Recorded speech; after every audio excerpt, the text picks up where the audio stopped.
ರೈತನನ್ನ ನಾವು ಮರೀಲಿಲ್ಲ. ರೈತ ಈ ದೇಶದ ಬೆನ್ನೆಲುಬು.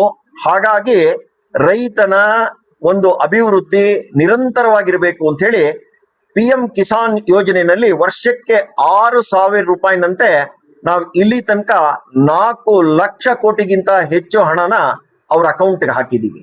ಯಾವುದೇ ರೈತನ್ನ ನಾವು ಹಳ್ಳಿಗಾಡಿನಲ್ಲಿ ಮಾತನಾಡಿಸಿದಾಗ ಅವ್ರು ಹೇಳ್ತಾರೆ, ನನಗೆ ಯಾವ ದುಡ್ಡು ಬರುತ್ತೋ ಇಲ್ವೋ ಗೊತ್ತಿಲ್ಲ, 6,000 ರೂಪಾಯಿ ನರೇಂದ್ರ ಮೋದಿ ಕೊಡುವಂತ ದುಡ್ಡು ನಿರಂತರವಾಗಿ ಬರ್ತಾ ಇದೆ ಅನ್ನುವಂತ ಮಾತನ್ನು ಹೇಳ್ತಾರೆ. ಹಾಗೇನೆ ಅಂತಾರಾಷ್ಟ್ರೀಯ ಮಟ್ಟದಲ್ಲಿ ಒಂದು ಯುದ್ಧ ಪ್ರಾರಂಭ ಆಗಿದೆ. ಅದು ಮೊದಲನೇ ಜಾಗತಿಕ ಯುದ್ಧದ ದಿನಗಳನ್ನ ಮೀರಿಸಿದೆ ಅಂತ ಇವತ್ತು ಪೇಪರ್ ನಲ್ಲಿ ಬಂದಿದೆ. ಫಸ್ಟ್ ವರ್ಲ್ಡ್ ವಾರ್ ನ ರಷ್ಯಾ ಮತ್ತೆ ಯುಕ್ರೇನ್ ಯುದ್ಧ ದಾಟ್ಬಿಟ್ಟಿದೆಯಂತೆ. ಅಂದ್ರೆ ಯುಕ್ರೇನ್ ನಲ್ಲಿ ಯೂರಿಯಾ ತಯಾರಾಗ್ತಾ ಇದ್ದಂತ ಜಾಗ. ಮೊದಲು ನಮ್ಗೆ ಯೂರಿಯಾ ಸರಾಗವಾಗಿ ಬರ್ತಾ ಇತ್ತು. ಈಗ ಇಂಟರ್ನ್ಯಾಷನಲ್ ಮಾರ್ಕೆಟ್ ನಲ್ಲಿ ಯೂರಿಯಾ ಒಂದು ಬ್ಯಾಗಿನ ಬೆಲೆ 2,200 ರೂಪಾಯಿ. ಆದ್ರೆ ನಮ್ಮ ರೈತನಿಗೆ ನಾವು ಯೂರಿಯಾ ಕೊಡ್ತಾ ಇರುವಂತ ಬೆಲೆ 266 ರೂಪಾಯಿ. 266 ರೂಪಾಯಿಗೆ ನಾವು ಕೊಡ್ತೀವಿ ಅಂತಂದ್ರೆ ಅದನ್ನ 300 ರೂಪಾಯಿ ಅಂತ ಇಟ್ಕೊಂಡ್ರು 2,200 ರೂಪಾಯಿಗೆ ಹತ್ತತ್ರ ಅವರು 1,800ರಿಂದ 1,900 ರೂಪಾಯಿ ಸಬ್ಸಿಡಿ ಕೊಡ್ತಾ ಇದೆ. ಹಾಗೆ DAP ಬೆಲೆ ಅಂತಾರಾಷ್ಟ್ರೀಯ ಮಾರುಕಟ್ಟೆಯಲ್ಲಿ 2,700 ರೂಪಾಯಿ, 1,300 ರೂಪಾಯಿಗೆ DAP ಕೊಡ್ತಾ ಇದ್ದೀವಿ. ಯಾವುದೇ ರೈತ DAP ಇಲ್ಲದೆ ಯೂರಿಯಾ ಇಲ್ಲದೆ ತನ್ನ ಕೃಷಿ ಕಾರ್ಯಗಳನ್ನ ಮಾಡ್ಲಿಕ್ಕಾಗಲ್ಲ. ಹಾಗಾಗಿ ಇಷ್ಟು ದೊಡ್ಡ ಪ್ರಮಾಣದಲ್ಲಿ ಕೃಷಿಕರಿಗೆ ಬೆಂಬಲವಾಗಿ ನಿಂತಿದ್ದೀವಿ. ಜೊತೆಗೆ ಕಿಸಾನ್ ಕ್ರೆಡಿಟ್ ಕಾರ್ಡ್ 3 ಲಕ್ಷ ಇದ್ದಂತ ಕ್ರೆಡಿಟ್ ಲಿಮಿಟ್ ಅನ್ನ 5 ಲಕ್ಷಕ್ಕೆ ತಗೊಂಡೋಗಿದ್ದೀವಿ. ಇಲ್ಲಿ ತನಕ 8 ಕೋಟಿ ಜನ ರೈತರು ಇದರ ಲಾಭವನ್ನ ಪಡ್ಕೊಂಡಿದ್ದಾರೆ. ಇಷ್ಟು ಬೃಹತ್ ಯೋಜನೆಯ ಲಾಭವನ್ನ ಜಗತ್ತಿನ ಯಾವುದೇ ರೈತಾಪಿ ಜನಕ್ಕೆ ಕೊಟ್ಟಿರುವಂತ ಉದಾಹರಣೆಗಳಿಲ್ಲ. ಇದರ ಜೊತೆಗೆ ಒಂದು ಹನಿ ನೀರಿಗೆ ಹೆಚ್ಚು ಬೆಳೆಯನ್ನ ತೆಗಿಬೇಕು ಅಂತ ಹೇಳಿ ಇಸ್ರೇಲ್ ತಂತ್ರಜ್ಞಾನವನ್ನ ಅಳವಡಿಸಿ ಇಡೀ ಜಗತ್ನಲ್ಲಿ ಇಷ್ಟು ಅದ್ಭುತವಾಗಿ ಈ ಕಾರ್ಯವನ್ನ ಅಳವಡಿಸಿಕೊಂಡಿರುವಂತ ಪ್ರಪ್ರಥಮ ದೇಶ ಭಾರತ ಅಂತ ಹೊರಹೊಮ್ತಾ ಇದೆ.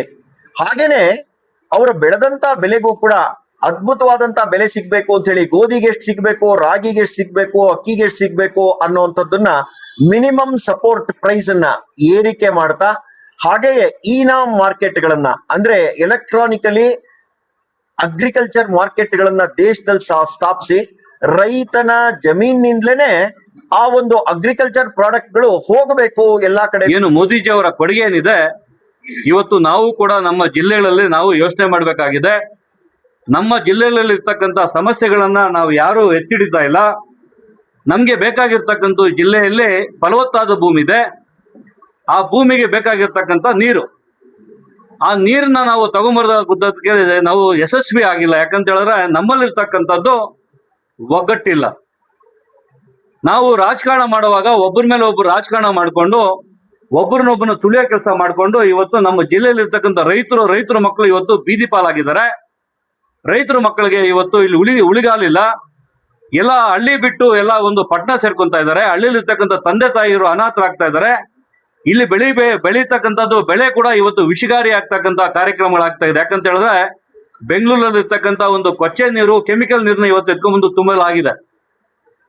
ಟ್ರೀಟ್ಮೆಂಟ್ ನ 3ನೇ ಹಂತದ ಟ್ರೀಟ್ಮೆಂಟ್ ಮಾಡಿ ಅಂತ ಹೇಳ್ತಕ್ಕಂಥದ್ದನ್ನು ಈ ಸರ್ಕಾರ 3 ವರ್ಷ ಆದ್ರೂ ಅವ್ರ ಕಿವಿ ಮೇಲೆ ಹಾಕೋತಾ ಇಲ್ಲ. ಅದೇ ರೀತಿ ಎತ್ತಿನ ಒಳ್ಳೆ ನೀರು ತರ್ತಕ್ಕಂಥ ಕಾರ್ಯಕ್ರಮ ಇದುವರೆಗೂ ನೀರು ಬಂದಿಲ್ಲ. ನಾವು ಇವತ್ತು ಎಲ್ಲರೂ ಮನೆಯಲ್ಲಿ ಕೂತಿದೀವಿ ಅಂತ ಹೇಳಿದ್ರೆ ನಾಳೆ ಬೆಳಗ್ಗೆ ಇಲ್ಲಿರ್ತಕ್ಕಂಥದ್ದು ರೈತರ ಮಕ್ಕಳು ನಾವೆಲ್ಲರೂ ಪೂರ್ತಿ ವಿಷಕಾರಿ ಆಗಿರ್ತಕ್ಕಂಥ ಭೂಮಿನ ನಾಳೆ ಬೆಳಗ್ಗೆ ಇಲ್ಲಿ ಬೆಳೆ ಬೆಳೀತಕ್ಕಂಥದ್ದು ಆ ಬೆಳೆ ಆಗ್ತಾ ಇಲ್ಲ. ಆಗಿರ್ತಕ್ಕಂಥ ಬೆಳೆನ ನಾವು ಬೆಂಗಳೂರಿನ ಕಳಿಸ್ತಾ ಇರ್ತಾರೆ. ಅವರು ಕೂಡ ವಿಷಕಾರಿನ ಸೇವನೆ ಮಾಡ್ತಾ ಇದ್ದಾರೆ. ನಮ್ಮೆಲ್ಲರ ಒಗ್ಗಟ್ಟಿರ್ಬೇಕು. ಮುಂಬರುವ ದಿನಗಳಲ್ಲಿ ನಮ್ಮ ಸರ್ಕಾರ, ಈ ಸರ್ಕಾರ ಮಾಡ್ತಕ್ಕಂಥದ್ದು ಡೌಟ್ ಆಗಿದೆ. ಮುಂಬರುವ ಸರ್ಕಾರ ಏನು ನಮ್ಮ ಬಿಜೆಪಿ ಸರ್ಕಾರ ಬರಲೇಬೇಕು, NDA ಸರ್ಕಾರ ಬರಬೇಕು. ಬಂದ್ರೆ ಮುಂಬರುವ ದಿನಗಳಲ್ಲಿ ನಮ್ಮ ಸರ್ಕಾರದಲ್ಲಿ ಇರ್ತಕ್ಕಂಥ ನಾವು ನಾಯಕರಿಗೆ ನಾನು ಆಗ್ರಹ ಮಾಡ್ತೀನಿ. ನಮ್ಮ ಜಿಲ್ಲೆಯಲ್ಲಿ ಈ ಭಾಗದಲ್ಲಿ ಕೃಷ್ಣಾ ನದಿ ನಮ್ಮ ಬಾರ್ಡರ್ ಇದೆ. ಆಂಧ್ರ ಬಾರ್ಡರ್ ಅಲ್ಲಿ ಗೌರಿಬಿದನೂರು ಆಗ್ಬೋದು, ಬಾಗೇಪಲ್ಲಿ ಆಗ್ಬೋದು, ಚಿಂತಾಮಣಿ ಆಗ್ಬೋದು, ಶಿಡ್ಲಘಟ್ಟ ಆಗ್ಬೋದು, ಬಾರ್ಡರ್ ಅಲ್ಲಿ ನೀರಿದೆ. ಆ ನೀರ್ನ ತಗೊಂಡ್ಬರ್ತಕ್ಕಂಥ ಕಾರ್ಯಕ್ರಮ ಮಾಡಬೇಕು. ಎಲ್ಲರೂ ಒಕ್ಕರ್ಲಾಗಿ ನೀರಾವರಿ ಹೋರಾಟಗಾರರು ತುಂಬಾ ಕಷ್ಟಪಟ್ಟು ಹೋರಾಟ ಮಾಡಿದ್ರು. ಸತತವಾಗಿ 15-20 ವರ್ಷ ಹೋರಾಟ ಮಾಡ್ತಾ ಇದ್ರೆ, ಆದ್ರೆ ಯಾರಿಗೂ ಜಯ ಸಿಕ್ಕಿಲ್ಲ. ನೀರಾವರಿ ಹೋರಾಟಗಾರರಿಗೆ ಏನು ರಿಸಲ್ಟ್ ಸಿಕ್ಕಿಲ್ಲ. ಆದ್ರೆ ಇವತ್ತು ಎಲ್ಲರೂ ಒಕ್ಕರ್ಲಲ್ಲಿ ಇವತ್ತು ನೀರಾವರಿಗಾಗಿ ನಾವೆಲ್ಲ ಹೋರಾಟ ಮಾಡಲಿಲ್ಲ, ನಮಗೆ ನೀರು ಸಿಕ್ಕಿಲ್ಲ, ಒಗ್ಗಟ್ಟಾಗ್ಲಿಲ್ಲ ಅಂತ ಹೇಳಿದ್ರೆ ಮುಂಬರುವ ದಿನಗಳಲ್ಲಿ ಎಲ್ಲರೂ ಕೂಡ ಇಲ್ಲಿರ್ತಕ್ಕಂಥ ರೈತರ ಮಕ್ಕಳು ನಾವು ಎಲ್ಲರೂ ಕೂಡ ತುಂಬಾ ನಷ್ಟ ಅನುಭವಿಸ್ಬೇಕಾಗತ್ತೆ. ಹಿಂಗಾಗಿ ಈ ಒಂದು ವಿಕಸಿತ ಭಾರತ ಏನಿದೆ, ಮೋದಿಜಿಯವರ ಏನು 2047ಕ್ಕೆ ವಿಕಸಿತ ಭಾರತ ಆಗ್ಬೇಕಂತ ಇಡೀ ದೇಶದಲ್ಲಿ 75% ಇವತ್ತು ಬಿಜೆಪಿ ಬಂದು ಇವತ್ತು ಎಲ್ಲರ ಒಳ್ಳೆ ಕಡೆ ರಾಜಕಾರಣ ಕೊಡ್ತಾ ಇದ್ದಾರೆ.